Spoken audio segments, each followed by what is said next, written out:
How did the love of your life almost get away? My friends dragged me along to the concert. They said I had been miserable and unbearable since breaking up with my girlfriend. I did not particularly like being around these friends at this moment in time as they were a couple, and I did not like being a third wheel just 2 weeks after getting dumped. It was the gig of an indie band, and the crowd was around 100 people. Barry told me to turn my frown upside down and Julie got us beers. We stood near the back and drank our beers. The band was okay, but nothing special. Barry and Julie talked about the venue and the band. They kept trying to drag me into conversation, but I wasn't feeling very talkative. I missed my ex-girlfriend and just wanted to sulk. I excused myself and headed towards the bathroom. On the way back, a girl suddenly turned and spilled her beer over my shirt. She apologized multiple times, pulled her sleeve over her hand and started wiping my chest with a tissue she pulled from her bag. I told her it was okay and that I didn't really like the shirt anyway. I said my ex-girlfriend had got it for me and she laughed. This girl was attractive in a way that I cannot exactly pinpoint, in a way completely different to how I found my ex-girlfriend attractive. Her name was Sarah. She said her friends had dragged her along to the gig. We agreed the band was nothing special and then started talking about life. She worked as a cashier in a clothes store and lived in the next town over. I told her I worked in a shoe store but painted in my spare time. She asked if I would like to paint her and winked. My cheeks started burning. The conversation continued and it turned out we had similar taste in music and television. We also both liked camping and running in marathons. At the other side of the venue, I saw Barry and Julie teasing me by mimicking bedroom activities. The girl said she had to get back to her friends and my heart sank a little. It rose again when she asked if I wanted to take her number. I told her I think she already knew the answer and handed over my phone. Sarah put her number into my phone, said she looked forward to hearing from me and strutted back over to her friends who were all sizing me up with mischievous facial expressions. When I got back to Barry and Julie, they smugly asked if I was now glad I had listened to them and attended the concert. After the concert, we got food at KFC and then I went back to my apartment. I sat on my bed and decided to send Julie a text reiterating how great it had been to meet her. A part of me thought this was far too soon to text and worried I would freak her out, but I already missed talking to her and wanted to keep things moving between us as quickly as possible. However, as I scrolled through my contacts, I realized I could not find her number. I looked through my contacts again and still could not see the number. I realized she must have forgotten to hit save while entering her number and I had been stupid enough not to double check at the moment. Before falling asleep that night, I blinked back tears and cursed myself for being such an idiot. The following morning, I decided I could not let a technological screw-up keep me away from this girl. I tried looking her up online based on what I knew about her from the conversation. The social media produced nothing, and then I remembered Sarah had casually mentioned during our conversation that she tried to stay away from social media for the sake of her mental health. I shut my laptop, grabbed my coat and left my apartment. I got the bus into all the neighboring towns and checked out every single clothes store. 12 in total. I asked staff members in every store if they had any coworkers called Sarah. I contacted the gig venue, asked if she had bought her ticket online and if they could share her contact information with me. They said no with a slightly concerned tone and abruptly ended the call. Deflated, I returned home and tried to figure out my next move. Barry called me over a few nights later. He asked how things had been going with the girl, and I explained the entire situation. Barry expressed sympathy about the mess up with her phone number but discouraged me from pursuing the girl further. He said I was probably just desperate for a quick rebound and could find somebody else rather than obsessively searching for a girl I had a short conversation with at a gig. I told Barry he didn't know what he was talking about. This was more than a quick rebound. I felt a real connection with this girl. Things got a bit awkward then. Barry was the one who wasn't very talkative, and I struggled drawing him into the conversation. As he left, I said we would talk soon, and Barry just told me to look after myself. I texted Julie, stating that Barry was in a strange, unsupportive mood but she never replied. The following week, just as I got home from work, my ex-girlfriend called and asked for a meetup. We met at a diner, sat in a booth by the corner and ordered 2 coffees. Tracy, my ex, admitted she had made a mistake by ending our relationship. She asked to get back together, and although I felt a flash of hesitation due to lingering hope I held for finding Sarah, I said yes to my ex-girlfriend. We talked through some issues, the reasons for our breakup and then got back together right there in the diner. She moved her stuff back into my apartment that night. Weeks passed, and I mostly stopped thinking about Sarah. I still thought about her occasionally in passing and wondered what could have been, but the intense longing and heartbreak had stopped. The awkwardness with Barry and Julie also faded. I even had them over for dinner with me and Tracy on more than one occasion. We ate, talked and laughed like the breakup had never happened. One night as we got ready for bed, Tracy asked me if I had hooked up with anyone while we had been broken up or if I had been tempted by anybody. I knew Barry and Julie had not told her anything. They were more my friends than hers, and they would have told me if anything had slipped out about Sarah. I told Tracy I'd only thought about her during our breakup, and she seemed very pleased with my answer. I thought that would be the end of the drama in my life until I ran into Sarah at the same gig venue a few weeks later. I was getting drinks at the bar while Tracy, Barry and Julie sat at a table by the door. Sarah exited the bathroom, saw me and walked straight over. My heart started beating very fast, the same way it had on the night we met. She asked me why I had never called and I said her number had not been saved in my phone. She offered to put the number in again, and I told her I had gotten back together with my girlfriend. She looked across the bar and her eyes landed on the friends I had attended the venue with on the night we first met. She then correctly summarized that the third individual, Tracy, was my girlfriend. Sarah asked me if I was happy with Tracy, and I said I was. I apologized for the unfortunate way things had gone between us. I told her all the ways I had tried to find her after realizing the number wasn't in my phone. Sarah said she had quit the clothes store the day after we met due to its bad management and gone to work in a jewelry store. She then said my actions weren't those of somebody who was still in love with his girlfriend. She said that my actions were those of somebody who wanted to move on and had made a proper connection with somebody else. She told me to take her number again, to call her if I ever changed my mind and realized what I really wanted, so I took it. When I got back to my friends, Tracy asked me who the girl at the bar was and I told her she was a customer who I served at work earlier in the day. Back at our apartment, I sat down in my office, took out my materials and started painting.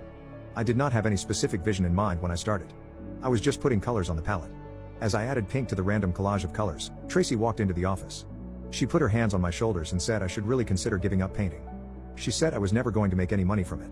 She also said she needed to be honest with me and said I just wasn't very good. I told my girlfriend she was probably right, dumped my progress and put my materials away. I acted like everything was fine, even though on the inside I was undergoing a significant emotional transformation. I was starting to realize that Sarah was right. The following morning, after a sleepless night, I went out on my balcony and called Sarah. I told her that I needed to see her. That was 5 years ago, and we've been together ever since.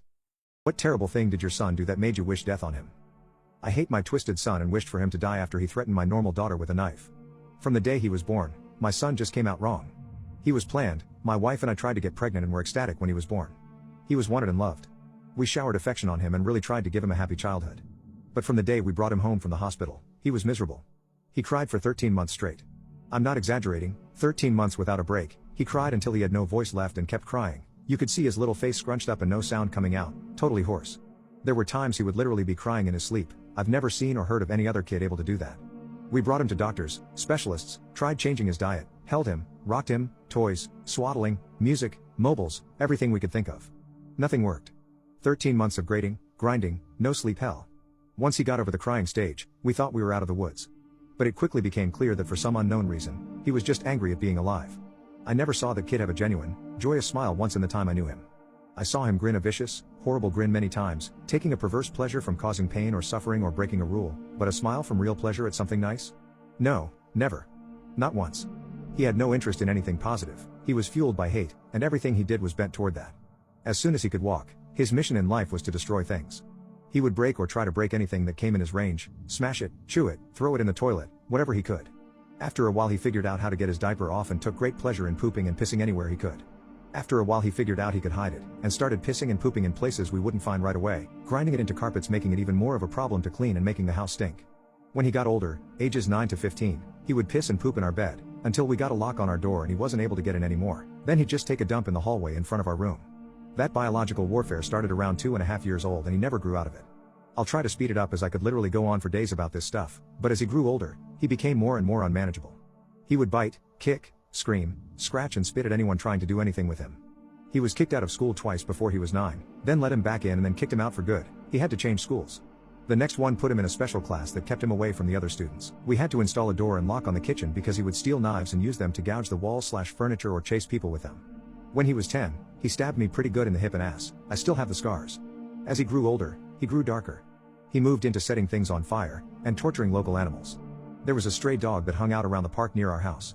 My son blinded it in one eye with a barbecue fork. He would dip cats' tails in gasoline and light them on fire.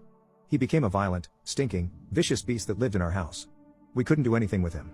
He saw a psychiatrist twice a week, and had God knows how many different medications prescribed to him over the years. Nothing worked. Therapy didn't work. Meds didn't work. Nothing effing worked. He was like a poison cloud of hate and fury lashing out at anything in his reach. When my son was 16, my wife got pregnant again. I can't tell you how different our reaction was. Instead of joy, we felt horror. This pregnancy had not been planned, and we really were at a loss over what to do. My son had been such an unending nightmare for 16 years, we couldn't take the idea of starting again from the beginning. We talked a lot about terminating, but A, access to abortion was not as easy in those days as it is now, and B, my wife was very against it. We talked about many options. In the end, we decided that my wife would have the baby, and if it turned out evil we would put it up for adoption. We knew we just couldn't do it again with another child like our son. We had a daughter. She was normal. Suddenly we saw what our lives should have been like the whole time, how things would have been had our son not been himself. She laughed at things. She breastfed without biting. She didn't have teeth yet anyway, but you could tell she was just trying to eat, not tear her mom's breast off. After 4 months she was sleeping through the night. She was happy. She was normal. I can't describe the relief and happiness that we both felt, I don't have the words for it. This is where I believe I may have started really pulling back from my son. Up until that time, whatever mistakes I made, I had always tried to do the best for my son, I am convinced of that. I tried to help him and love him and care for him, I really tried. But when my daughter was born, my wife and I both instinctively just turned toward her. She became our focus, not from malice, but just because she was so much easier. She was so happy and sweet, every moment we were with her was like magic. I understand this was wrong, but we honestly couldn't help it. I don't have a better explanation than that. My son hadn't cared about my wife being pregnant, I honestly don't know if he really understood it, but when we brought our daughter home he started acting out even more. I didn't think it was possible, but he took it up another notch. At this time he was 17, and we were having blowout screaming matches daily. Usually after we fought, he would storm out of the house and disappear for hours at a time, or come back the next morning. It was a relief. I started to actually look forward to our fights because it would get him away from us for a while. As a consequence of our son's behavior, we had invested heavily in locks around our house. All of the cheap, thin interior doors in our home had been replaced with thick, dense wood doors that couldn't be kicked through, equipped with keyed locks that my wife and I carried keys to. I know it sounds extreme, but locks and heavy doors were the best way we had found to create safe spaces from him. And again, before I am inundated with messages, I was not locking my son in rooms like a prisoner, he had free reign of the house and could come and go as he pleased. My wife and I would lock ourselves in rooms to protect ourselves from him. If anything, we were the prisoners in our own home. On the day in question, I had fought with my son in the morning and he had left the house in a rage. My wife and I were enjoying some peace and quiet in the kitchen while our daughter napped in our bedroom. And then my daughter began crying. Any parent who has young children can tell you, you get used to your child's cries and you can tell after a while what they need. They cry differently if they are hungry, or need changing, or are just restless and want to be held. Babies can communicate pretty well before they can speak. This cry was none of those things. This cry was terror. The second we heard it, my wife and I were both up out of our chairs and running to the room. The door was locked, of course, and it took a few seconds to get the right key and get it open. My son was in the room. We lived in a bungalow, and the bastard had climbed in the window to get to her. He was standing over her crib with a steak knife in his hand. I have no idea where he got it, it wasn't one of ours. We controlled our knives very carefully and always kept them in locked drawers. I think he may have stolen it from one of our neighbors' houses. He had broken her skin twice already, once in the belly area and once on her arm. I could see blood running down. When I entered the room he was dragging the back of the knife down her face, not cutting, almost tickling her with it, teasing her while she screamed. He looked up at us and smiled. Before I knew what I was doing, I was already moving, running to put myself between them. I didn't think about it, I just moved instinctively. Even with that, my wife got there faster. It was like a movie on fast forward. She got to our son and bashed his hand away, knocking the knife across the room and then shoved him with her whole body weight, so hard that he flew away from the crib and bounced off the wall. I picked up my daughter and held her while my wife screamed us. I could see her shaking, almost convulsing. I can remember the smell of the room, the sound of my daughter screaming and wailing. The look on my son's face as he stood there. Just nothing. Blank, dead, there was nothing in his eyes, no emotion. He looked like an alien to me. I watched my wife take a step toward him. I could have reached out and stopped her, but I didn't. She stepped forward again, very close to him. I could have stopped her again. But I didn't. She waited, looking at him for maybe 3 to 5 seconds without moving. And then she punched him in the face. When she hit him, his head snapped back and blood started pouring out of his nose. He hardly reacted, he just looked at her with this shocked expression like he didn't know how to process what had just happened. She waited another second. And then she hit him again. I could have reached out and stopped her. I could have dragged her out of the room, taken her away, calmed her. I didn't. I just stood there and watched while she systematically started to pound him to a pulp. Every time he brought his hands to cover one part, she would blast him somewhere else, body, head, over and over. He started screaming, crying out, yelling for her to stop. It's the most genuine reaction I'd ever seen him have to anything in his whole life. But she wasn't stopping. I watched her ramping up, hitting harder, faster, working him like a heavy bag. He tried to swing at her and she slipped him easily. She was on autopilot, sinking down into her training. I stood there watching for a minute. Then I turned my back on them and took my daughter out of the room to clean her up. After an hour, I went to check and what I saw actually made me feel some kind of relief. His nose was squashed flat out across his face, both of his eyes were completely swollen shut and starting to blacken already. I could see that a couple of his fingers were bent out at weird angles and he had pissed his pants. I think he must have been missing teeth, but I couldn't see any on the floor and I couldn't see inside his mouth. His lips were all puffed up and swollen. From talking to my wife about it later, I now know that she had systematically beaten every part of his body, focusing heavily on his legs. She told me she kicked him in the groin repeatedly until her legs got tired, and had kept beating his body long after he had passed out. When my wife came out of the shower where she went to clean up, I still didn't know what to do about our son.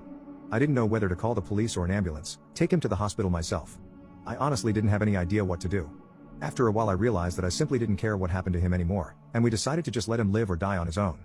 I took my wife and my daughter away, we left in our SUV and drove down to the road headed towards the next town to her parents' house. We took everything we needed and left. We didn't run, we left. It was quite a peaceful drive, far away from that monster. As we approached the town, my wife sighed and asked, "Do you think he's dead?" I sure hope so. I had no right to steal someone else's husband and yet I did. But you gotta hear my side of the story, and see for yourself if I'm really the bish here. You see, I got obsessed with this high school hunk who was not only our class president but was also the varsity MVP during our senior year.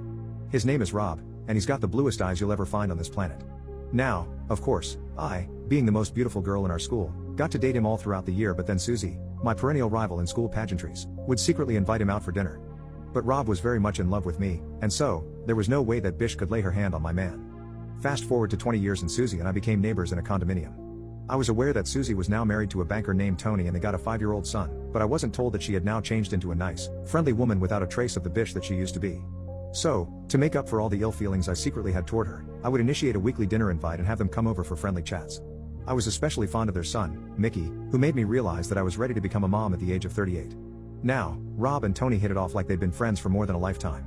They shared the same passion for basketball, they both liked MMA, which I secretly detested, and they were both into bodybuilding. Soon, we would go out on double dates and road trips and go fishing, and it made me wonder how the heck I ended up spending my midlife with Susie. One time, during a picnic, Mickey spilled milk over himself, but because Susie was in the middle of a phone call, I volunteered to bring the child to the public washroom to tidy him up. I was surprised that Tony was right behind me and told me he would take care of Mickey, but I insisted. I could be wrong, but right at that moment when I was slowly taking off Mickey's shirt, I saw Tony giving me a meaningful stare, which I took as a signal that there was something more behind his friendly demeanor toward me. I ignored it, of course, because I was a married woman and I couldn't bring myself to cheat on my husband. While it was true that we had grown apart and I was not as crazy about him as I was back when we were in high school, my loyalty to Rob remained and I just couldn't see myself growing old with anyone else. But that encounter kept playing in my head at night and I was torn between keeping it to myself or telling Rob about it. I chose to keep mum about it. But that was the biggest mistake of my life. A week later, I was stepping out of the elevator when I saw Rob entering Susie's unit.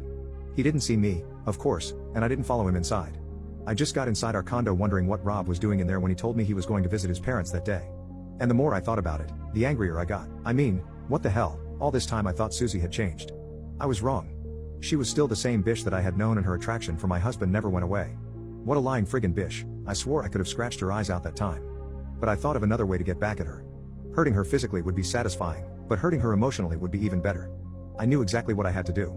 And so, 3 days later, I called Tony in his office to meet me at a nearby hotel. He asked what was wrong. I made up a story about Rob and me and pretended that I needed his help. He quickly agreed and met me an hour later. But he couldn't find me in the lobby when he arrived at the hotel. Of course, I wasn't in the lobby. I asked him to come up to my room where I had already changed into black lingerie with nothing else under. When he came in, I quickly grabbed his face and kissed him on the lips. But I could see that he was extremely shocked by the way he tried to push me off. I persisted and soon, he gave in, and we ended up making love. When I woke up, Tony was already gone. I went home that evening feeling like a champion wearing a title belt around my waist. Rob and Susie thought they could beat me, but they didn't know who they were messing with. But I wasn't just gonna leave things as they were. Of course, I was going in for a complete kill. I plotted that evening how I would break the news to Susie for maximum effect. 2 weeks later, I dropped by Susie's condo after Rob and Tony were already gone. Susie greeted me with a warm hug and made me some citrus juice that I wanted to spit on her face. Mickey ran toward me with his tiny arms in the air, but I looked the other way because I could not hold him in my arms while I was about to break his mother's heart. I waited for Susie to put Mickey to sleep in his room before I pulled her to the sofa and sat her down. She thought I wanted to talk about some business ideas that I had been planning for months, but I bluntly told her that I slept with Tony last night. You should see the way she froze. Man, that was really one for the book. I felt so good when she broke down and cried, like yeah, she should have known what I would feel when she started an affair with Rob. The problem with this woman was that she had this whole victim thing going on, and she had a knack for making everyone feel like they were the bad guys even though she knew exactly what she did. So, I couldn't keep myself from lashing out at her, and of course, I had to mention the gall she had for stealing Rob from me. And she was like, what the hell was I talking about? She swore on the life of her child that she and Rob were not having an affair. But no woman would ever admit to stealing someone else's husband, right? And then, I went on rambling about how I saw my husband getting into her condo one time when he was supposed to be visiting his parents, but she insisted she had never been alone with Rob, and that it was Tony who hung out with Rob the time when she went for a medical checkup with Mickey. Tony told her that Rob was coming over because they were going to watch the championship fight on cable TV. My eyes got stuck on Susie like I just got hit by an asteroid or something bigger. So, Rob went in there to see Tony. And then I remembered Tony asking me for my schedule that day we made love in the hotel room. I told him that I had Zumba sessions every Monday night and I also do my grocery every Saturday afternoon. Susie then mentioned that Tony doesn't work on Saturdays, but lately, he had been going out on Saturday afternoons. And he also had to work overtime last Monday night, which according to Susie was unusual because Tony never had to do overtime in the entire 10 years of his career. For some reason, I started getting cold flashes across my chest. I knew something was wrong and it didn't involve Susie anymore. And then I remembered that it was a Saturday afternoon. Susie and I stared at each other and we both knew then what could be going on that time. An hour later, we were waiting by the lobby of a hotel located by the GPS tracker that Susie had previously set up on Tony's phone. Soon, the elevator opened and Rob and Tony came out with their lips locked and their hands running all over each other. I was shocked, like I never thought my husband, who was head over heels for me for the longest time, would eventually be attracted to the same sex. I broke into tears when I heard Susie sobbing by my side, and that was when Rob and Tony discovered we were there. It's been a year since the incident happened. Both Susie and I filed for a divorce from our husbands, and they moved in together in another city. I also moved to another state to forget the nightmare, but sadly, my friendship with Susie ended for good because she couldn't forgive me for sleeping with Tony. I know I'm not exactly faultless here, and yes, maybe I was the real bish compared to Susie, but in my eyes, Rob and Tony would forever be the biggest assholes in this story. Those who have been cheated on, what makes your story better than the rest? I was able to humiliate her by live streaming the whole thing to her family. Let's start this story by saying this happened 12 years ago. I'm now happily married with 3 children and regret absolutely nothing. I was with my new ex for 3 years. I had noticed that she was being extremely controlling. I was expected to give every little detail of my day and tell her my schedule in advance, and if I deviated from that, she would be very upset. She chalked it up to just bad feelings she was having and shrugged it off as her paranoia for past relationships of infidelity. I had never once cheated or strayed, and I never gave her a reason to act like this. It felt unbecoming of my fiancé to act in such a way. Now this is where it gets juicy. After she had asked for my schedule to make plans, as mine tends to be more hectic than hers, I noticed she was texting someone. In my line of work, if I put in more than 40 hours, I have the ability to take time off at will as long as the work is completed at a later date. I was very good friends with her brother and still am. We laugh about this to this day, and he actively reminds her of it. I messaged him stating I wanted to do something special for her a little bit earlier than our anniversary to make sure it was a special surprise. They both worked in the same fabrication facility. He was a fabricator and she was a shipping manager. He was kind enough to let me know her schedule. That's where the discrepancy falls into place. Without my knowledge, she was foregoing overtime. She worked 12-hour shifts Monday through Friday, with the exception of Wednesday, when she would only work half a day. She had been taking Wednesdays off right around the time that she started getting extremely controlling. Lucky for me, I had stacked several days of leisure time up, so taking a Wednesday off for me was not an issue. A few days go by, and Wednesday's here. I put on my work gear and leave for work. I was expecting her to leave as our apartment complex had 2 exits on the same road I could see directly across from a shopping center, so I parked my car near the back and waited. After about an hour, I noticed a very specific red Mustang with a specific decal on the back window. It was her cousin. I had also done my due diligence to take an old laptop, which we kept on our desk in an office area with a full view of the living room, bedroom door and bathroom plus the kitchen. I had set it up for remote access and had it alert me when the webcam noticed movement. Giving her the benefit of the doubt, I thought he may be dropping something off or coming over to assist her with something, as her family sometimes does. Sure enough, a message came through, so I remote into my laptop. He walks through the door without skipping a beat. She unbuttons his shirt and begins kissing him. I created a URL link for the live stream, and as she was preoccupied, we had a family group text and a friend group text. They were both part of it, but at the current time, they were currently indisposed and didn't look at their phones. They didn't even wait. They could have gone to the bedroom, but no, they decided to get freaky deaky right there on the couch. I sent the link off to the friend group chat and the family group chat. Within minutes, I'm getting calls nonstop from friends and family alike. There was no turning back. She was getting blown up, but she was ignoring her phone. Not until the 4th or 5th call came through did they decide to take a break. For context, the state I live in allows recording of personal property regardless of occupancy. I was the only one on the lease. She wasn't allowed to be on the lease because of poor credit. The call she had picked up was from her cousin's mother who she was banging. She answers the phone on speaker, and I kid you not, the first words out of his mother's mouth were "Stop fucking my son." They both became rigid, and she began to stutter over her words, saying, "What are you talking about?" The mother then divulged that there was a live feed of them sent out by me to her family. She grabbed every pillow off the couch and covered herself up. The cousin staggered off, trying to put on his pants and shoes, just to trip himself up and bang his head off of my coffee table, leaving it with a divot. By this time, I had made my way to the front of the apartment complex. I was there to greet the adulterer as he came out of the front exit. He froze and began to cry, apologizing profusely. I'm not going to lie, what happened afterwards wasn't my best moment, and I nearly got into legal trouble if it weren't for the fact that he was trespassing on private property. Let's just say I had a cast for 6 weeks, and he wasn't in any family photos for months. I went up to the apartment, where she was now fully clothed and crying inconsolably. I asked her if it was snot or cum on her face. Then I told her not to answer because it didn't matter anyway. I gave her 1 hour to remove all her belongings, as again, everything in the apartment was mine except for clothes, some makeup, and a few kitchen utensils. Her mother would not let her move in, as she was just filled with embarrassment. Same for her brothers, and the cousin's mother kicked her son out. Rumor spread around our town very quickly, and for a lack of better words, she was untouchable.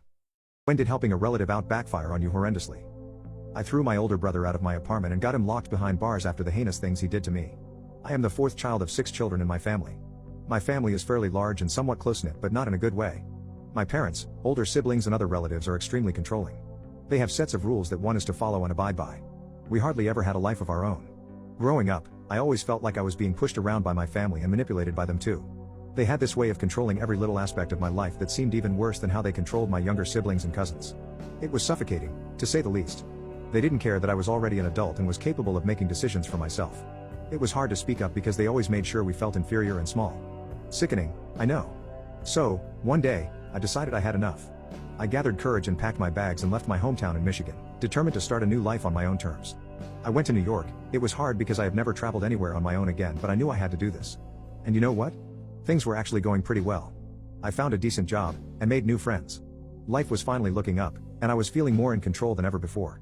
My life was really going great. But then, out of the blue, my older brother decided to pay me a visit. Let's call him Mike. Now, Mike had always been the lazy one in the family. He never really took responsibility for anything, and to be honest, I was a bit apprehensive about having him stay with me. He didn't have a job or any stable relationship other than the toxic one with our family. He was big, slobby and not very clean, and I knew he was here to keep an eye on me. He had no real reason to be in my apartment. Actually, when he first came, he said he came for a visit and wanted to say hello to me. This implied that he came to visit someone else and just wanted to stop by my apartment. You know, till this day I don't know how he even found me, and I wonder if my family put a tracker on me or something, or if one of my cousins snitched. He didn't leave, and after a week, I asked him what his plan was. I told him it was obvious that he was in trouble with money or something, and that he should just tell me the real reason he was here. At first, he played it off like nothing was wrong, but after some prying, he admitted it slowly. I was very conflicted on whether to keep letting him stay or not, but in the end, he is blood, so I decided that I would help him for at most a month or two. And also, I couldn't really say anything but yes anyways. I couldn't defy him, I wasn't bold enough. I found out that that would be the worst decision of my life. At first, it seemed okay, he was just crashing on my couch, but a week after the agreement, I noticed that Mike began disrespecting me in my own home. He'd come and go as he pleased, making a mess and never bothering to clean up after himself. One time, he threw a party in my apartment with a bunch of strangers and junkies. I just came home from walking and stepped into chaos. My living room, my haven of calm, is a complete mess. Furniture knocked around like it had a fight with a hurricane. Cups, plates, and who knows what else are scattered all over. It's like I've stumbled into a crazy party I didn't even sign up for. The people obviously already left and walked past me out of the door. Some part of me is thinking, maybe it's just the living room, so I take a peek in the kitchen. And man, oh man, it's like a war zone. Dishes piled up like they're having a rebellion, and the stench of booze is lingering like a bad hangover. Not what I was expecting, let me tell you. But wait, the plot thickens as I head upstairs. I enter my room, and I'm hit with this wave of shock. Drawers are pulled out like they're trying to escape, clothes strewn all over like they're on strike. Place where I kept my jewelry and a little money, ransacked. Just when I think things can't get any worse, I hear these smoochy sounds coming from somewhere. I follow the noise, and what do I find? My older brother, Mike, is having a full-blown makeout session with a total stranger in my apartment. I didn't know what to think, I didn't know what to say. I felt so insulted and hurt, but he didn't really seem to care. His friend left, and after mumbling something about not wanting it to look like this and a backhanded apology, he strolled out of the apartment, leaving me to clean in tears. Another time, Mike almost made both of us homeless. So, I'm heading home, already thinking about resting in my bed waiting for me. I unlock the door, step inside, and, what's that smell? It's like a mix of burnt toast and something that should never see the light of day. Panic starts creeping up, and I follow my nose to the kitchen. And there it is, the stuff nightmares are made of. Smoke's billowing from the toaster, and my heart's doing the cha-cha. I rush over, yank the plug out of the wall, and cough my lungs out as I try to clear the smoke. My head's spinning, how on earth did this happen? Well, it turns out Mike decided it'd be a grand idea to make himself some toast before heading out. Problem is, he's not exactly the stay and watch the toaster type. Oh no, he slapped those slices in, hit the button, and took off like a tornado. Naturally, I'm fuming. I mean, seriously? Who does that? It's like he's playing a game of let's see how close we can get to burning down the apartment. But wait, there's more. I take a closer look around, and what do I see? A sea of empty chip bags, candy wrappers, and who knows what else scattered like confetti. My kitchen's been turned into a junkyard, and Mike's long gone. I managed to get the place aired out, but the chaos isn't over yet. I head into the living room, and my jaw drops again. The TV's on, volume blaring like a rock concert, and there's a sea of snack wrappers and dirty dishes chilling on the coffee table. It's like a frat party gone rogue. I'm beyond words at this point. I mean, who treats someone's home like this? It's beyond disrespectful, and I can feel my blood boiling. Mike's always been a bit of a tornado, but this is next level madness. This is where it gets more sad, and while the story has been lighthearted from here, I warn you that I will go into the topic of sensual abuse. Mike even started to control my life. He'd criticize my job, my friends, and even how I managed my money. It was like I was back under my family's thumb, and I felt that suffocating grip once again. The fact that I lived away and by myself for a while gave me a little more courage to speak up. I was determined to stand my ground and not let him take over my life like before. I started setting boundaries, telling him that he couldn't just run the show in my own home. It was tough, but I knew I had to do it for my sanity. Mike tried to control me again, to dominate me and make me feel small, but I tried as much as I could to hold my ground, to let go of the fear that had been imprinted in me since I was little, the fear of speaking up against my seniors. Against anyone. One day, My blood was boiling over the whole ordeal while walking about to my apartment, and I knew I couldn't let this slide. When I got back, I looked Mike straight in the eyes and told him to leave. The reaction I expected wasn't good, but it was worse than I expected. He got extremely angry, asking what type of sister I am leaving my brother out in New York City homeless. I then recounted all the horrid things he had done to my place, in turn affecting me. This is when his months of dominating me and scaring me into not telling the seniors took a turn. He used this power against me in his reply, stating that if he really wanted to, he could force me to let him stay there. Starting to get scared, I backed up as the look in his eyes grew even more intense. At the time, I didn't know it, but he was on a huge amount of white powder. For those of you who don't know, white powder can cause extreme anger in someone when they are told very big and bad news. Well, I didn't know this when first approaching him, so I thought he would be way more rational. He wasn't. He started to move over to me, pinning me up against the wall. He groped me several times, asking me how I liked it. His hand covered my mouth and I wasn't even able to yell for help. This is when I realized my brother had truly gone psychotic, and I was fearing for my life. He eventually tied me up in a chair, and duct taped my mouth. When I tell you I thought these were the last moments of my life, I mean it. I was crying profusely while he just ignored me. He then proceeded to break almost all my belongings in the apartment in some way. He broke all of my furniture, my TV, kitchen appliances, even arts and crafts materials I used to work on my hobbies. I watched as my brother broke everything I had worked for to make my apartment my home. It devastated me. The one saving grace from this story, and maybe the reason I am still here today, is a little detail that I haven't mentioned yet. After about 30 to 40 minutes of ranting to me all these crazy types of slurs, we both heard an extremely loud knock at the door. I had a brief moment of mental clarity, and through the shock I had, I remembered I had texted my boyfriend, John, to come over as soon as possible to help out if my brother needed to unpack or if things went south. Well, they did, and while he was a little late, I felt a huge wave of relief wash over me. I knew, in that moment, that I was going to be okay. My brother would not answer the door, asking me who this random guy was calling my name. John wasn't really an old boyfriend, and I had met him about a month ago. I always went to his place because of the embarrassment. Mine was because of my brother, so my brother didn't even know about him yet. John knew something was wrong inside because he heard my brother yelling and screaming, and heard huge booms. To this day, I still don't understand how none of my neighbors heard these noises, and didn't even investigate to see if something was wrong. John, unable to get in, decided to call the cops. Luckily, since we live in New York City, the NYPD is normally pretty fast to respond to calls, especially in the area I live. The police finally arrived, and while my brother was acting very violent, they managed to break down the door and secure him before he could do anything to me. This event really scarred me, and it took years for me to recover. John was with me every step of the way, and we got married 3 years later. My brother went behind bars immediately, and while I'm not familiar with all the names and charges, let's just say he was locked away for a long time. My family actually reached out to me, and talked to me about everything after learning the news. They told me that they would be disowning my brother, and suggested that I were to do the same. I was kinda dumbfounded when they said that. Of course I would disown him after that, I would be dumb not to. That whole event was around 6 years ago. I am still married to John, and he's the best man I could ever ask for. We now have 2 beaming children, and we moved to upstate New York where we could settle down and have a more calm life than the busy streets of the city. If you are going through similar situations like this in your life, I am here to remind you that you can prevail, and that it doesn't define you. There is always a light at the end of the tunnel. Editor's thoughts. What an L, Brother Lamau. I was quite sad when I read this story, and maybe you are too. Just remember that if your brother is ever doing something to you like this, you should probably prank him by giving him the boozy fade in his sleep. He will probably be complacent after that. I know I would be. What disturbing truth did you find out about your family? They all didn't like my mother, so they disposed of her. We haven't attended a family gathering in years now, so my dad's funeral will be the first in nearly a decade. It's not that my family is not too far away from us, on the contrary, we're all close enough to drive, meet each other, and drive back home in less than a day. And when I was still in school, we would all meet regularly, whether it was during the holidays, celebrations, or just because our schedules coincide well enough to meet. So it's fair to say that we used to be close. One cousin of mine was good at math, so I always counted on her to do my homework whenever we visited as long as I bribed her with chocolate, and another, too sick to play outside but not sick enough to have a strict moral code, would always teach me games, but change the rules while we'd play just so he'd win. We were all as close as siblings until we weren't. I never knew how well my dad got along with them. His brothers and sisters would always tell me that he was always closed off, even as a kid, so it was difficult to talk to him even then. And they were right about that. At least, he felt more like the ghost in my house than a dad. I'm sure our relationship must have been better when I was younger, but I can't remember.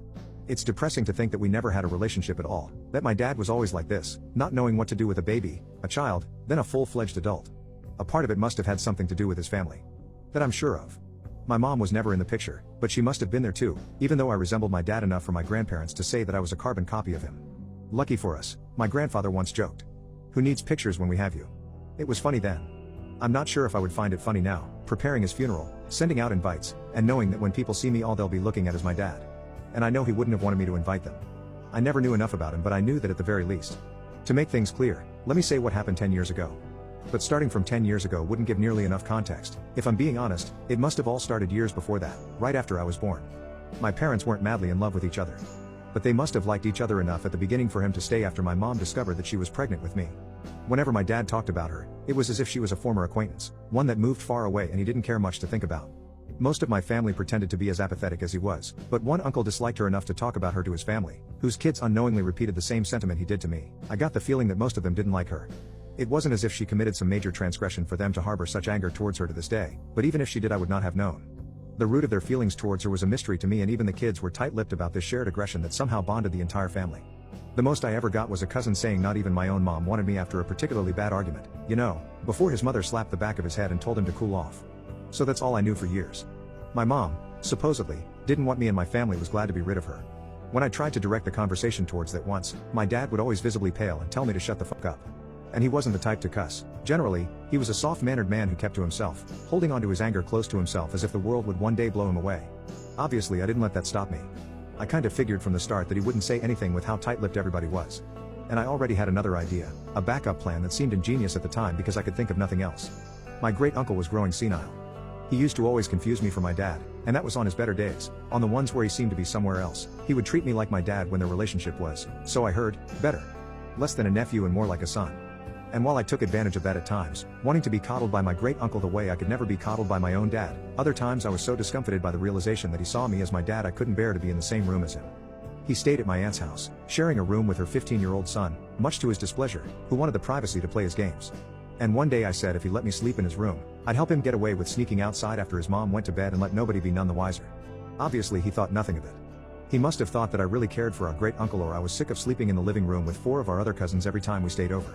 Whatever it was, I watched him sneak out the window that night and woke my great-uncle up. Waking him up was an exaggeration though, really. The older he got, the less he seemed to sleep. He would stare at the ceiling for hours at end, struggling to sleep but having little energy for anything other than lying down. So I woke him up, hoping that his tired state would leave him more susceptible and think nothing of the wiser as to why his nephew would want to talk to him. I always wondered if things would be different. I started, sitting at the seat of the bed. I think of her all the time. And what it would be like if we were a real family. The first indication that something was wrong was when he visibly paled at the mention of her. I didn't even need to elaborate, he connected the dots all on his own, and grabbed onto my hand, his nails digging into my skin. Do you really think what we did was wrong? 10 years ago, and I remember the look on his face as if it were yesterday. I have not seen fear on somebody's face like that since, how it distorted his already perpetually exhausted features, how it dragged his eyes down. I didn't even need to say anything. It spilled out of him, the way a secret does when it festers for too long. What did you expect, exactly? And if I had to, I'd do it again. You're like a son to me. Is that why you turn away from us now?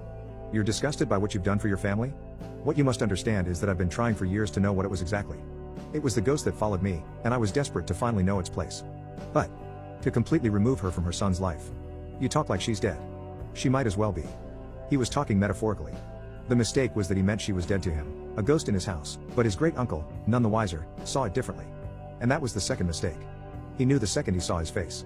Nobody intended for that to happen to her. It was a mistake. And wasn't it better than the alternative, for your son to suffer? What do you mean? Well, the girl couldn't care for the boy. And didn't we help you? For God's sake, we practically raised him with you like we promised we would. And she obviously can't care for him now, can she? And that's when I slipped up. My dad didn't want me? That was when it all went to shit. It all felt a little too predictable, being an unwanted child, but later a couple of other sympathetic cousins filled in the spaces for me. My mom used to work for my grandfather as a bookkeeper until she quit, then met my dad and started a relationship with him, father and son being none the wiser about the other, until she ended up pregnant with me. And my grandfather, who was wary of her since he found out, sowed seeds of dissent among the family until none of them liked her. They liked her even less after she got pregnant. So somebody, my great-uncle, had the bright idea to scare her off a little. Threats of a prenup didn't work, much to anybody's chagrin, and she seemed intent on staying married to my dad anyways. So the next best idea was to bribe an ex of hers to take her back. Obviously, my cousin emphasized, nobody was expecting anything bad to happen. They just wanted her gone. It was as simple as that. But when it came out that her ex sent her to the hospital, nobody was particularly displeased. He got arrested, she was sent to a hospital a couple of hours away, and my dad's hands were clean of any dirty work.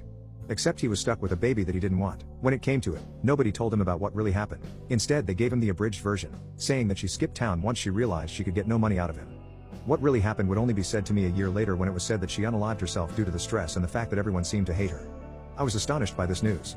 It made me feel pissed about everything that happened, even though I never really knew her. How could my whole family push someone to unaliving themselves?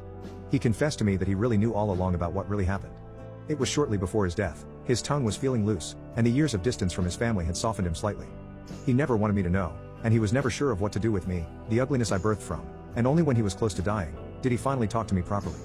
Don't get me wrong, I did feel bad. But I also hated him, even when he could finally look me in the eye. So yeah, I did invite our family. Shortly after he died, family members contacted me by the dozen, sending their regards and saying that no matter what, they would be there for me. My dad was dead, my grandfather died after he cut contact, and even my great-uncle's Alzheimer's finished him off. The message was clear. Let bygones be bygones. So I did. I think my boyfriend is lying about his divorce. His ex-wife is a little too close. My boyfriend and I have been together for 5 years. We met online, something I had never thought I would try, but at the time, I had been single for many years and my sister had recommended it to me. I was reluctant at first. She kept telling me how she had found many dates through this website and that it would be perfect for me as I'm always busy working so I could just use it in my free time or only when I felt like it. Anyway, one night over dinner she told me about this man she had recently met through the website and how perfect he was for her and how she could see a future with him. So I gave in. I gave it a try, not expecting to actually find someone, but when I matched with Carl, we hit it off instantly. He was so funny and charming, so we exchanged numbers and then agreed to meet for coffee the following week. When we met for coffee that day, Carl told me that he had just gotten a divorce from his wife of many years who he has one daughter with. I was fine with this, I'm not really the jealous type of person, and he had assured me that he was ready to move on and that their relationship had been dying for ages. The first date went well, and after a few more successful dates, he asked me to be his girlfriend. I was over the moon as I really liked Carl. I have always been very passionate about my work. I'm a nurse, so my job is very demanding and intensive, which means I work most nights during the week, but still, I wouldn't change it for the world. I thought this may be a problem with Carl when we first started dating, as I wouldn't be available most nights, and during the day after working a shift, I would be catching up on sleep and therefore, not available to see him or talk to him. However, this was not the case. Carl thought it was perfect, as he told me that he had a very busy schedule too with his work, business appointments and making time to see his daughter. Carl told me that he was always free on a Tuesday, which happened to align perfectly with my work schedule as I didn't work on Monday or Tuesday nights. He started coming over to my house every single Tuesday, pretty much every single week since, and that was 5 years ago. Here's where it starts to get a little bit weird though. Since we agreed to see each other on Tuesdays, Carl has come to my house every single Tuesday from 11 a.m. to 3 p.m. but refuses to see me any other day and out of that time frame. He has always arrived perfectly on time at 11 a.m. and always left promptly at 3 p.m., no exceptions. As well as this, every single time he comes over, he brings this tiny, dirty chihuahua along with him. Well, last week, I found out that this dog he has been bringing belongs to his ex-wife. His excuse for this was that he likes taking the dog on walks and they do 10 miles of walking every day together, but he works too much to commit to getting a dog for himself. I found this to be really odd, but I didn't question him about it any further. I know 10 miles might seem like a lot to walk the dog every day, and to be honest, I don't quite believe it myself, but I know that he does walk the dog regularly, as every Wednesday and Thursday he calls me whilst he walks the dog. This is always between 4 p.m. to 6:30 p.m. with, again, no exceptions. He always ends the call at exactly 6:30 and always calls at exactly 4. Anyways, a couple years ago I got the dreaded call that my dad died. I was absolutely distraught, as he was my biggest supporter and was always there for me. I asked Carl if he would come to the funeral with me, but he refused, as the funeral was being held on a Sunday and not during his allotted time to see me, Tuesdays 11 a.m. 3 p.m. Of course I was upset by this, but eventually, I convinced myself that he was probably just busy. Fast forward another year, I had become very sick and I had ended up in hospital. It was so serious that the doctors had told me I would have died had I waited another day to seek medical help. I called Carl in despair and asked if he would bring me some clothes I had at home and drop them off at the hospital. Carl refused because I had asked him on a Saturday and not on a Tuesday. I was in so much pain, I was in the hospital for months. I constantly begged Carl to see me, and again, he refused unless it was on a Tuesday. The final reason that made me think my boyfriend may be cheating on me with his ex-wife was last month at his daughter's wedding. The wedding was to be held in Italy, and the plan was for Carl and his ex-wife to fly out there together 4 days before the wedding and for me to fly out by myself a day before the wedding. Carl's daughter had rented out a huge, luxurious villa for close family and friends to stay in before and after the wedding. I thought this was perfect. I have never spent the night with Carl, so I thought us sharing a bed would be a huge turning point in our relationship. That was until I found out that Carl and his ex-wife would be sleeping in the villa and I would be sleeping in a converted barn by myself at the bottom of the villa garden. How did your significant other change you for the worse? My boyfriend's New Year's resolution was to stop going to the gym. He told me on the first day of the year as we cleaned up our apartment after the party we had hosted the night before. He elaborated by saying the gym was no longer fun for him. His body had started hurting unbearably after sessions. He also detested the numerous vain fakers who just wanted photos and videos for social media. This all surprised me, as going to the gym and keeping in shape had always been one of his biggest passions. He had never previously mentioned body pain or expressed any dislike for fellow gym goers. It also disappointed me, as he had a killer body which I did not want to go away. His body was one of the main reasons I started going out with him in the first place. His personality helped as well, but let's be honest, a relationship is doomed if the attraction factor goes out the window. We were both approaching our 30s and had been going out with each other for 3 years after meeting through mutual friends.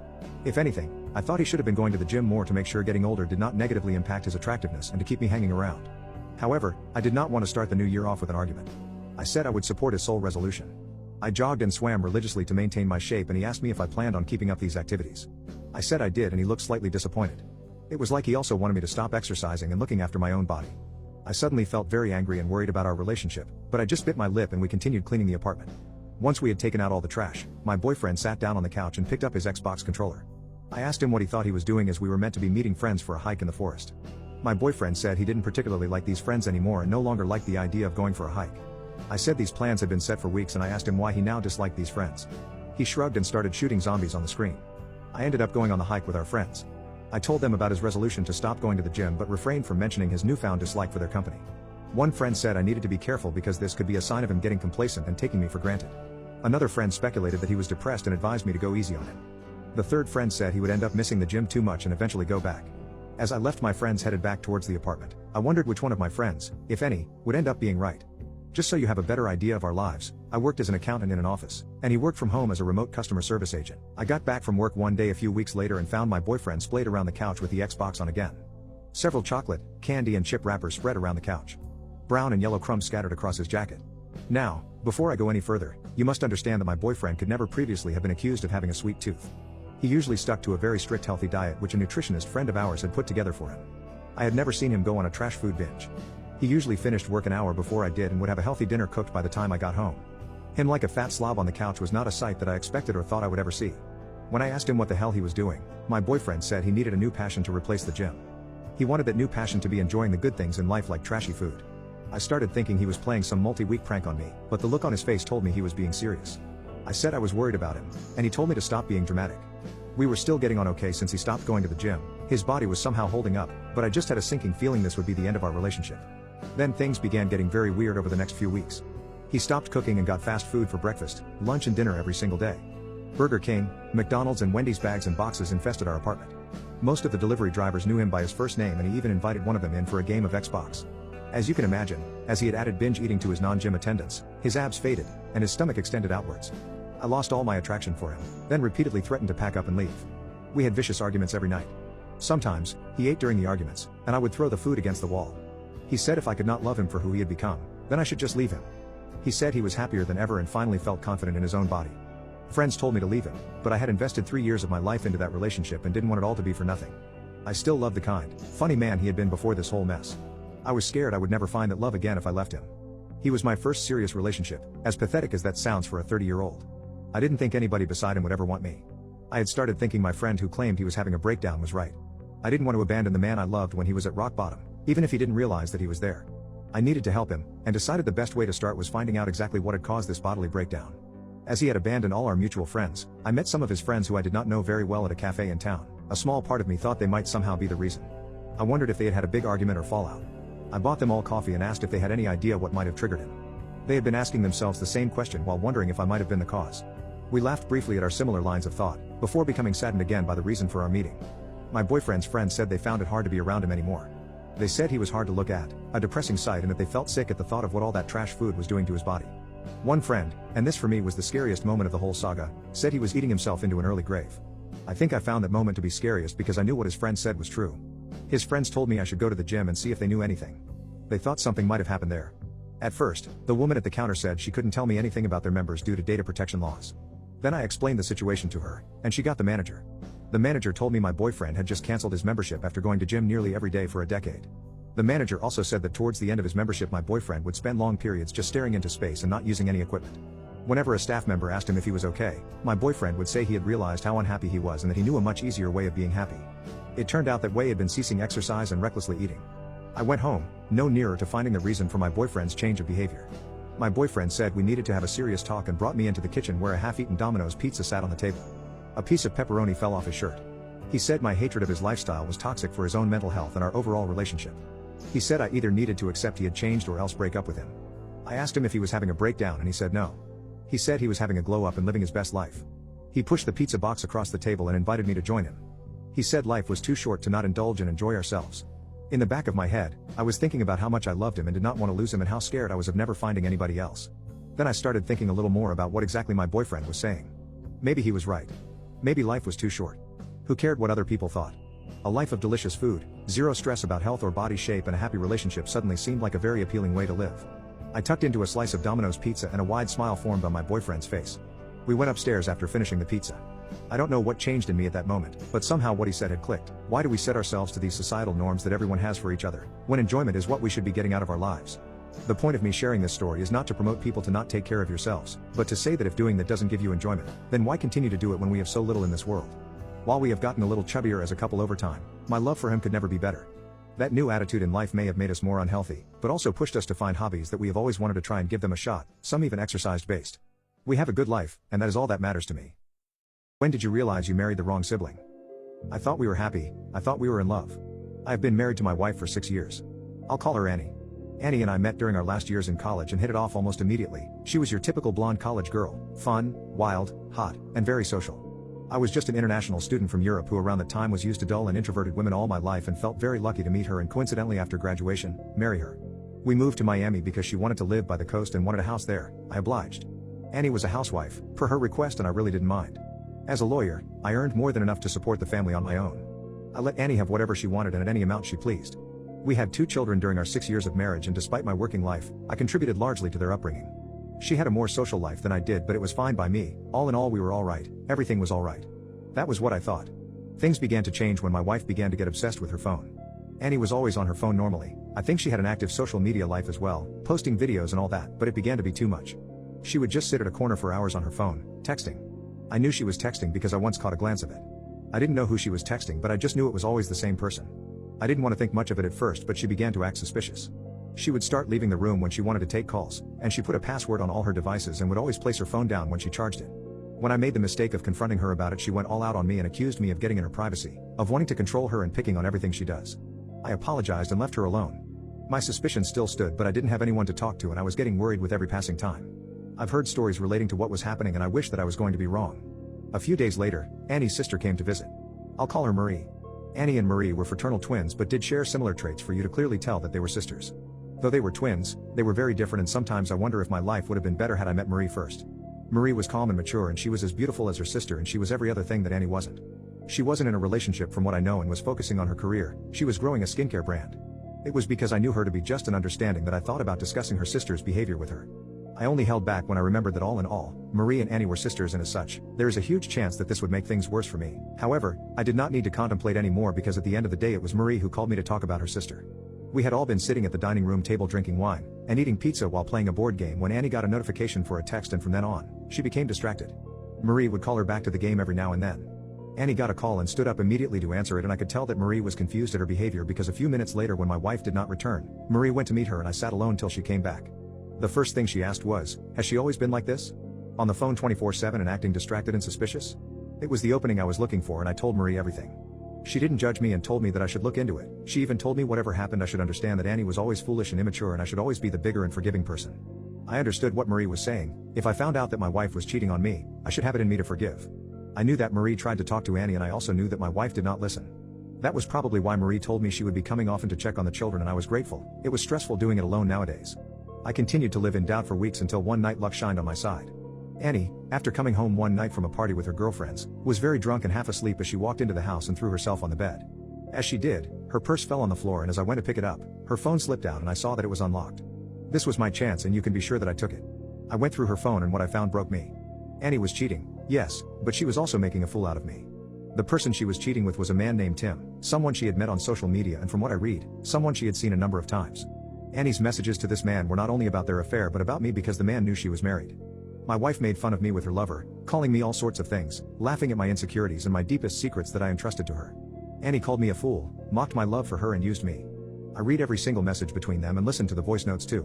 When I was done, I sent them to my phone, dropped hers and went to sit on the couch, in the darkness and in tears. I never imagined I would feel a pain as intense as this. I felt open, I felt naked, and I felt used. What was it exactly that caused this?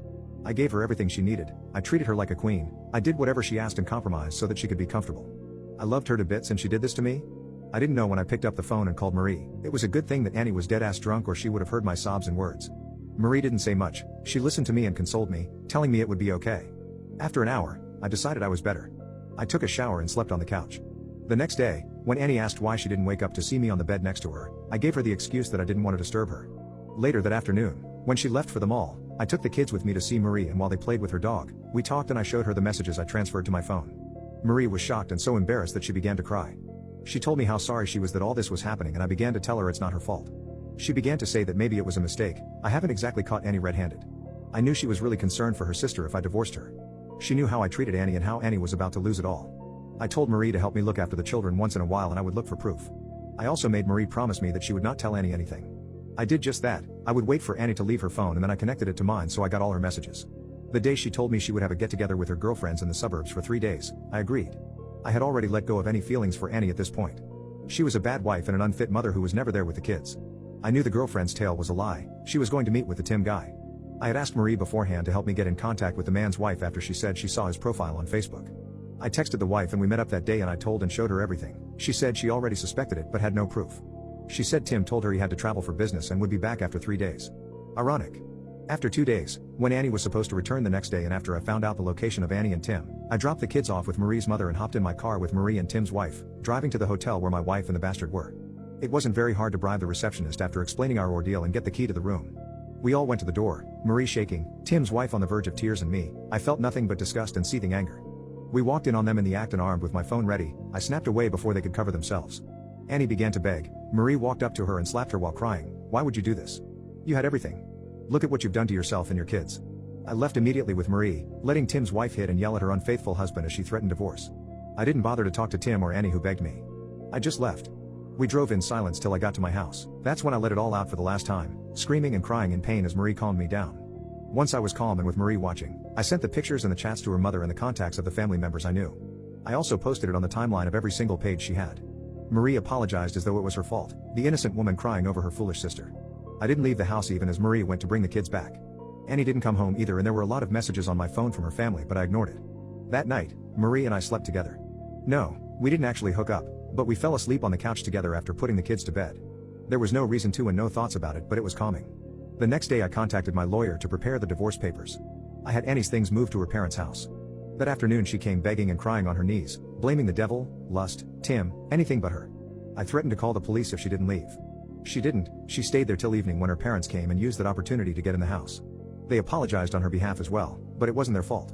They understood my decision to leave her and begged that they be able to see their grandchildren when everything was over. They were very disappointed in Annie, everyone was. When Annie saw Marie in the house, she began to say it was all her sister's plan from the beginning. That Marie wanted to take me away from her. That was the second time Marie slapped her, telling her if she had been a fit mother she wouldn't have to be here and her marriage to me would have been fine, but Annie chose to mess around. I threw her out of my house eventually. I didn't care where she went. The divorce happened and like the court ordered, I split everything in half and gave half to her. I moved with Marie for a while as per her request as I searched for a house, possibly in another state. Thankfully the kids did not miss a mother that was never there. They were too young anyway, they felt better being with their Aunt Marie. Things settled after a few months and I was on my feet again, mentally. I didn't care where or what Annie did and I haven't seen her since, but the times I did, she would burst into tears begging me. Marie, like I said, was an amazing woman and just what I needed in my life. She brought me peace and healed me, and after 2 years we were together, then engaged and about to get married. She has been the best thing that has ever happened to me. Even though I was in an insane amount of time, I can't help but look back on what happened as a good thing, because I would never meet the actual true love of my life. When did jealousy get the best of your significant other? My husband got jealous because a customer with Down syndrome at my restaurant only wants me to serve him every day. It ruined my marriage. I have been married to my husband for about 2 years. Together for 5. We have 2 children, and I honestly couldn't be happier, until my husband found out about the customer. I run a cafe with my sister and it's located in a very popular neighborhood with lots of office workers. There's also some type of day center. This day center is for people with different kinds of disabilities. They do simpler types of work. There's a boy who is maybe 25 to 30 with Down syndrome that works there. Every morning, his taxi drops him off at 7:30 and he comes to our cafe and gets a breakfast and coffee and sits on the same table facing my workstation. He doesn't say much, just smiles and asks how I am today and what my plans are. He refuses when my sister or one of the girls helps him. It must be me. If I'm busy he waits until I'm available. Then he starts his day at 8. We close at 4 p.m. and at 3:30 p.m., he comes again and sits on the same table until his taxi comes around 4, and usually I give him a soda or a smoothie on the house. Apparently when I'm not working he gets very confused, stays for a while without understanding I'm not there and then leaves without eating. My sister and her wife were invited for dinner with me and my husband. I was homesick the week before so she was laughing and telling us about the boy and how he refused to be served by any other and just waited outside for me. My husband was confused so my sister explained everything about this customer. My husband was silent the rest of the dinner. When they went home he asked me why I never told him about this customer and that he thought that the guy was being disrespectful. He asked if he knew I was married. I was confused as to why he would say something like that. Then he became angry because I said that he had Down syndrome. He said that there are functioning people with this syndrome and that I was the prejudiced one, not him. I told him that I was aware of that, but this boy in question seemed and appeared to be much younger, and when he started, one of the people working in the day center noticed his behavior and came to check if he was making us uncomfortable and explained that he had the mind of an 8-year-old and is creature of habit. At the time we told them that he was very polite and pleasant to have as a customer. My husband wasn't happy about it. Next week my husband showed up at 7:30 and took that exact table the boy usually takes. When he came he was very flustered and didn't know what to do, so he just stood near my workstation with his sandwich and coffee in hand. I asked him if he wanted me to help him find another table, but my husband was very angry and told the boy to respect me because I'm a married woman and to not come and stare at me again. The boy apologized and he just left and waited outside all confused. I was heartbroken and begged my husband to apologize and to leave the table because the boy is a creature of habit and doesn't really like changes. He said he didn't care because obviously he's in love with me. My sister told my husband about how I got a Valentine's card last year. When I got home my husband said that he makes good money and we don't need my income. He had contacted my sister to ask her to take over my share of the cafe because I didn't need to work. He said he was disappointed because I never told him about my customer or the card he gave me, so I must have thought it was out of line. But it wasn't like that at all. It's just that I get hundreds of customers every day and I don't have to tell my husband about all of them. He said it wasn't the same as someone who's in love with me. Being in my cafe every day and sometimes when I'm alone. This infuriated me, but we somewhat made up, and I thought we would be okay. All that to say the next morning he was almost non-talkative to me. I asked him if he was still mad, and he said he just needed time to think about things. I had no idea what that meant, and I was still pissed at him because of his irrational thinking about this whole situation. Ever since that day, he hasn't really been the same. He doesn't do it all the time, but he will avoid me on certain days where I tell him about a funny story at the restaurant. The spark was slowly fading, and I didn't know what to do about it but resign from it. I had hoped that if I did that, he would be happy and we could move on from this whole stupid ordeal. When I told him the news, he acted happy, but it was obvious that he was faking it in some aspect. At this point, I'm starting to suspect that he is losing feelings for me, as he has seemed to have more frequent late nights at the office. If what I'm thinking he is doing is true, my heart is already shattered. Every time I try to talk to him, he just shuts me down with a lie about how he loves me and everything is fine. I can't make him budge, and I feel like I'm trapped in a hole with no way out. What should I do?